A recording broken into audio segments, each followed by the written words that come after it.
discuss North Korea today, sir? It'll always be a topic, especially with Japan. We will be discussing North Korea and many other things. We'll be spending pretty much the day, but that's always a topic. Mr. President, have you changed your mind about the sale of U.S. steel? No, I think we're going to be discussing that today. No, I haven't, and I hear we'll have some pretty good information on that. You might want to go, please. Are tariffs an option, Mr. President? Have you? Is it enough? Okay. President, are tariffs an option if the deficit doesn't get to equilibrium or to equality? Yes, they are. Mr. President, can you discuss what your plan is for reciprocal trade? Are you signing an EO on that today? I'll be announcing that next week, reciprocal trade, so that we're treated evenly with other countries. We don't want any more or any less. So I'll be announcing that next week. And many other things having to do not even with trade, but other things. But I'll be talking about reciprocal trade sometime next week. We'll have a news conference and we'll lay it out.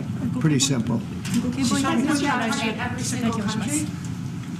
It affects everybody, yeah. Reciprocal, yeah. We'll be talking about that next week. 出社にちょっと伺いたいんですけれども、今関税を課すっていう話になってるんですけど、関税が課されることについてはどのように考えていらっしゃいますか？お互いにそれが利益になるようにということが重要なことだと思っております。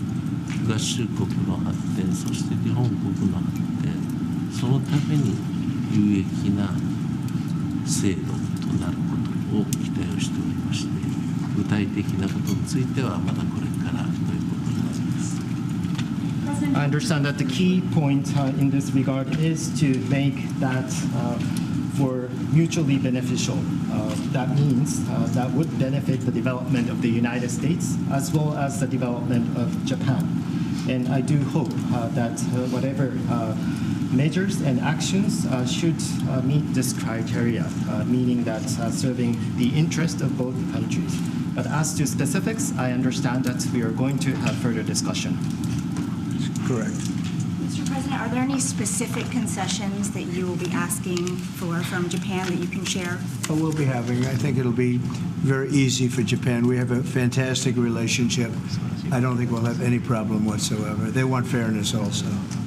それはうまく進むと思います。日本は素晴らしいパートナーですし、彼らもことがスムーズに進むことを期待していると思います。これは双方にとってです。Mr. President, do you have a reaction to the new Time magazine cover that has Elon Musk sitting behind your Resolute desk? タイムマガジンにイーロン・マスクが大統領の机の後ろで座っている写真がありますけれども、それに関するコメントは何かありますか？ Is Time magazine still in business? I didn't even know that. まだタイムマガジンは廃刊じゃないんですか？ Elon is doing a great job. He's finding tremendous fraud and corruption and waste. You see it with the USAID, but you're going to see it even more so with other agencies and other parts of government. He's got a staff that's fantastic. He's wanted to be able to do this for a long time, and everybody else knew it was existent, but I think never so much when you look at USAID. That's a fraud. The whole thing is a fraud. Very little being put to good use. Every single line that I look at in terms of events and transactions is either corrupt or ridiculous, and we're going to be doing that throughout government. And I think we're going to be very close to balancing budgets for the first time in many years. I think we're going to be very close to, in addition to monies coming in from tariffs, et cetera, but he's doing a very good job. I'm very happy with it. Will you put Elon Musk up on the podium for us to ask him some questions, Mr. President, at any point? Will you put Elon Musk up on the podium for us to ask him some questions? Oh, sure. He's not shy. Elon's not shy. Any further deliberations on Gaza, sir? The timetable for a takeover? No deliberations. It's been very well received, where basically the United States would view it as a real estate transaction, where we'll be an investor in that part of the world.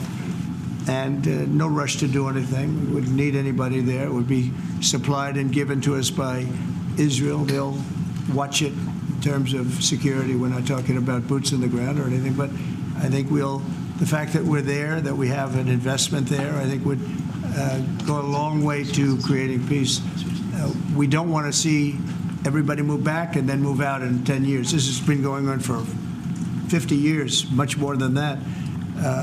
We just want to see stability. That would be having us have that particular piece in that particular location, I think would show great stability and would lead to great stability in the area for very little money, very little price, and we wouldn't need soldiers at all. That will be taken care of by others. And the investments are taken care of by others also. So for no investment, I mean virtually no investment whatsoever, it would bring stability to the area, and others can invest in it later on. But we're in no rush on it. There's absolutely no rush. President Trump, do you believe DeepSeek is a national security threat, and how do you plan to collaborate on AI initiatives? On where? DeepSeek, do you believe it's a national security threat? No, I think it's happening. I mean, it's a technology that's happening. It's actually, I think we're going to benefit if it's correct what's going on now, that it'll be a lot less expensive. The AI we're talking about will be a lot less expensive than people originally thought. That's a good thing. I view that as a very good development, not a bad development. Mr. President, on autos specifically, in your first term, you tried to tariff autos. Is that on the table still? Are you trying to do that in your second administration? Auto tariff? Auto tariff? Oh, yeah, sure. That's on the table. That's always on the table. It's a very big deal. Because we are, we have cases where we don't supply autos and other countries do, and, we have to equalize it. We have to stabilize it and equalize it. Will you have Vice President Vance meet with President Zelensky next week while he's in Europe?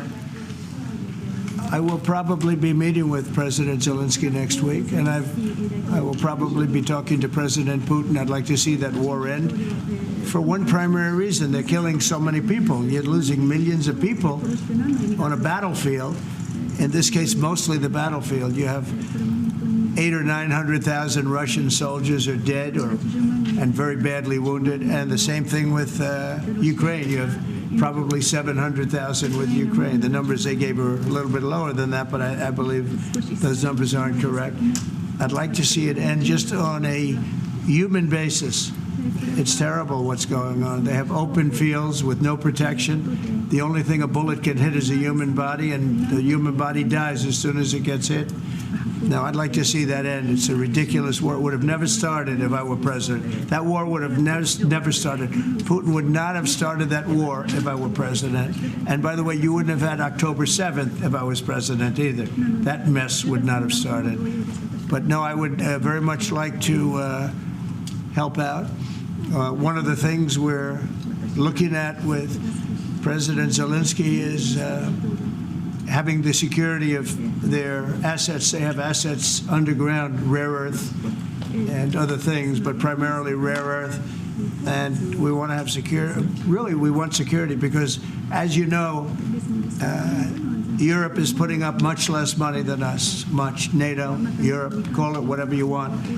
And we're at probably 300 billion plus, and they're at probably, the real number is 100 billion. That's a lot of money, but it's 200 billion less than us, and there's an ocean in between.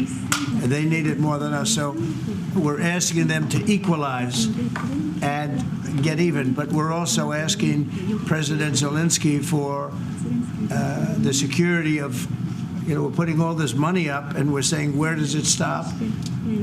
And yet, we want to see it out to an end. We want to see it end. But we are going to be asking for the security, and we've already told him, of an equal amount of something where our money, I mean, the American taxpayer is in for $300 billion. Biden never negotiated. He never told Europe to put in more money, and it got out of hand, just like NATO. NATO, we were paying almost 100% of NATO. When I first came in, everybody was taking advantage of the good old United States, but not anymore. So what, and now, if you speak to the Secretary General of NATO, who was very nice when he was here 2 weeks ago, he said what Trump did was amazing. He got everybody to pay. And to do that, you have to ask, and Biden never asked. So we're in for probably close to $200 billion more than Europe, and yet obviously it affects Europe much more than us. So we would like them to stay, to equalize. They have to go more. And from our standpoint, we do want security and all this money that we're putting up. And you're speaking with him next week, sir? Is that what you said? You're going to speak. He may meet next week, yeah, whenever he'd like. I'm here. I'm here. Could be Washington. Well, I'm not going there. It's, Are you planning to meet with President Putin, or are you just planning a it could phone be. call? It could be. We've always had a good relationship. President Putin and I have always had a good relationship. That's why it's so sad that it happened. This would have never happened if I were president. It's so sad to see it happen. So many dead people. By the way, so many cities are demolished. They're like, you talk about Gaza? Well, take a look at Ukraine. So many of those cities are demolition sites, demolished. So sad. Should have never happened. All those beautiful golden domes, but much more importantly, all those beautiful people are dead. And it should have never happened. Thank you very much, everybody. All right, guys. Thank you, Brad. Let's go, guys. Come on, guys. Hey, let's go. Thank you, guys. Let's exit. Thank you, guys. Let's go, guys. Out this way. Guys, let's go. Come on. Thank you. Let's go, guys. Let's go. Guys, let's go. Move, guys. Guys, let's go. Guys. All right, guys, come on. All right, thank you, guys. Let's go. Come on, guys. Let's go. Let's go. Guys, let's go. Come on. Out. Out.